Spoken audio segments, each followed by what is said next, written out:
ये लिमिट है x tends to infinity limit m power की polynomial upon n power polynomial. देखो ऐसा क्वेश्चन देके आपको find the values of a and b देंगे, कैसे करना है? तो यहां 3-4 बातें हैं। पावर ऑफ डिनोमिनेटर यानी n is greater than power of numerator, तो ए लिमिट का वैल्यू 0 यानी फाइनाइट नंबर होगा 0।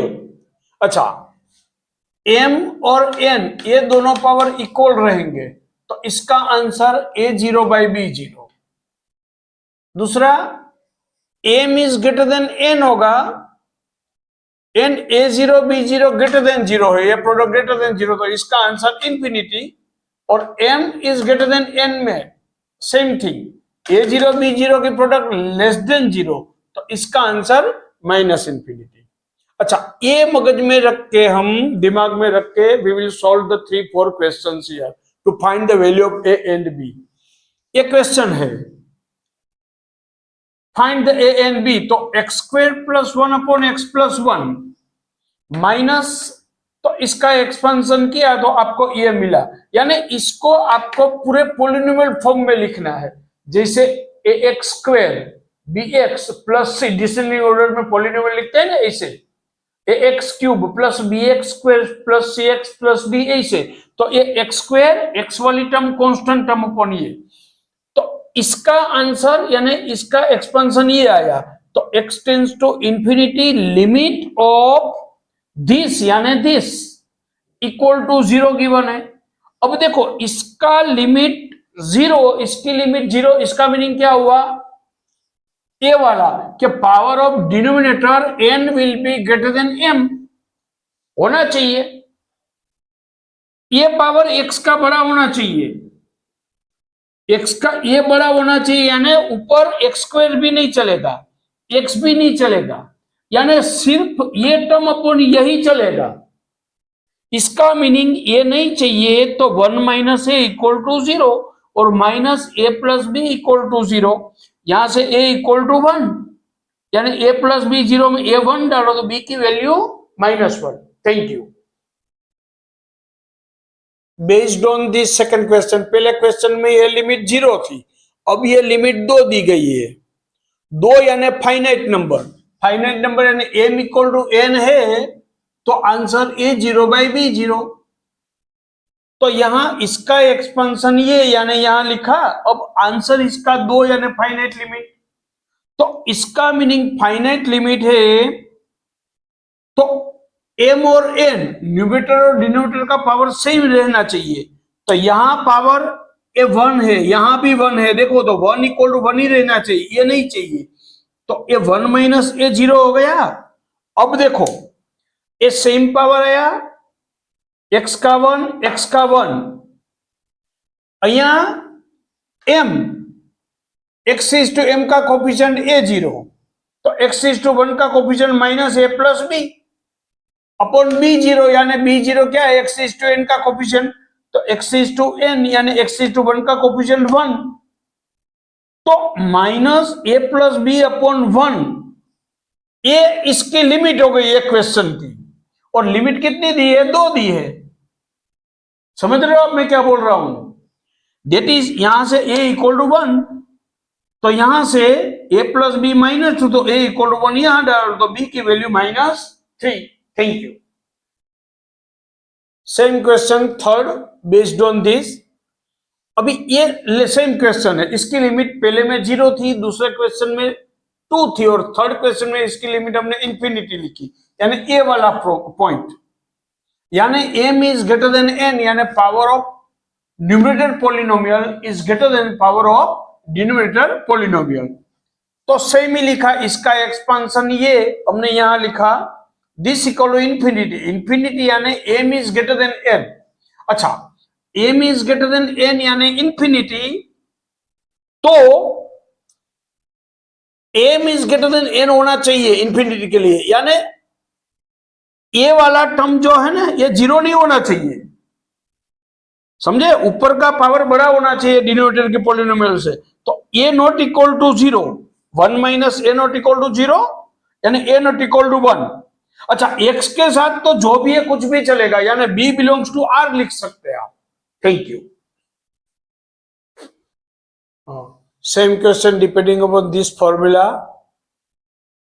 In second question, we have given limit of the function finite to. Same question, but here somewhat different. They have to solve as per the question solved to. Now, the answer will be a equal to 1 and b equal to -2. Thank you. Question: x tends to infinity log of x is to n minus bracket x upon bracket x. तो यहाँ base is not given, so you can consider base 10. So that is, and n belongs to n है, तो आप एक काम करो, this upon n this upon लिखो, limit equal to, अच्छा ये वैल्यू -1। अब यहां लिसन, बेस 10 यानी x से बड़ा, and x tends to infinity, तो log x का बेस x से बड़ा, तो log x का ग्राफ इसे होता है। As x tends to infinity, x की वैल्यू इंफिनिटी की ओर जाएगी, तो आपका log x क्या होगा, उसकी वैल्यू पॉजिटिव रहेगी ऊपर, यानी ये पॉजिटिव है। दूसरा, as x tends to infinity, bracket x tends to infinity, तो x tends to infinity 1 upon x tends to 0, यानी ये पूरा क्या हो गया, ये 0 और -1, तो answer is -1। Thank you. Next question limit का ऐसे दिया, n tends to infinity limit 3n plus 4n 1 upon n, तो आंसर डायरेक्ट इसका 4 बड़ा है, तो n tends to infinity limit 3n plus 4n plus 5n whole raise to 1 upon n, तो बड़ा 5, तो आंसर 5। अब ये कैसे, तो देखो ये क्वेश्चन है, जो बड़ा है वो कॉमन लो, 4n इसमें से कॉमन लिया तो उसका 1 अपॉन n पावर कॉमन आएगा, n कट जाएगा, और ये क्या होगा यहाँ 3n अपॉन 4n प्लस 1, ये 4 हुआ, ये 3/4n प्लस 1 अपॉन n। अच्छा, अब यहाँ ये 3/4 लेस देन 1 है, मोड r लेस देन 1, तो n tends to infinity limit r raise to n 0, r की वैल्यू x से छोटी है, मोड r x से छोटा 3/4n है, 0 प्लस 1, तो इसकी value 0 plus 1 raise to 1 upon n, यानी 1 ही होगा, इंटू 4, तो आंसर 4। सेम में ये सोल्व कर सकते हैं। Thank you. ये क्वेश्चन है, तो a और b, देखो x टेंस टू इंफिनिटी, तो 1 अपॉन x टेंस टू 0, यानी anything by x tends to 0, ये 0, तो ये 1 बचा बेस में, ऊपर इंफिनिटी यानी total 1 raise to infinity form हो गया, तो 1 रेज टू इंफिनिटी फॉर्म है, तो ये 1 रेज टू इंफिनिटी फॉर्म को आपको ऐसे लिखना है, e रेज टू पावर में पूरा लिमिट, ये बेस वाला, और पावर आगे मल्टीप्लाई करना है, जो बेस है उसमें से -1 भी करना है। समझ रहे हो आप कैसे लिखना है, याद रखना है ये, दिस इक्वल टू स्क्वायर। अच्छा, ये 1 कटा, तो बचा क्या, a/x प्लस b/x स्क्वायर, उसमें से x निकल गया, तो 2 इंटू ये आपका a और ये b/x इक्वल टू स्क्वायर। अच्छा, x टेंस टू इंफिनिटी, तो 1 अपॉन x टेंस टू 0, तो यानी a 0 हो गया, तो a 2a यानी e raise to 2a equal to square, तो 2a equal to 2, base common है इसलिए, तो a इक्वल टू 1, और b की वैल्यू कुछ भी आप डाल सकते हैं, क्योंकि b/x टेंस टू 0 ही होगा, तो b belongs to r। Thank you. Limit का क्वेश्चन जगह लिखा है, देख लो जरा, तो limit equal to n tends to infinity limit n raise to p की जगह n raise to p into n लिखो, या 1 अपॉन n बाहर लिखो, 1 raise to p upon n raise to p, यानी 1 upon n raise to p, 2 raise to p upon n raise to p, तो 2/n raise to p up to n upon n raise to p, a n tends to infinity limit 1 upon n।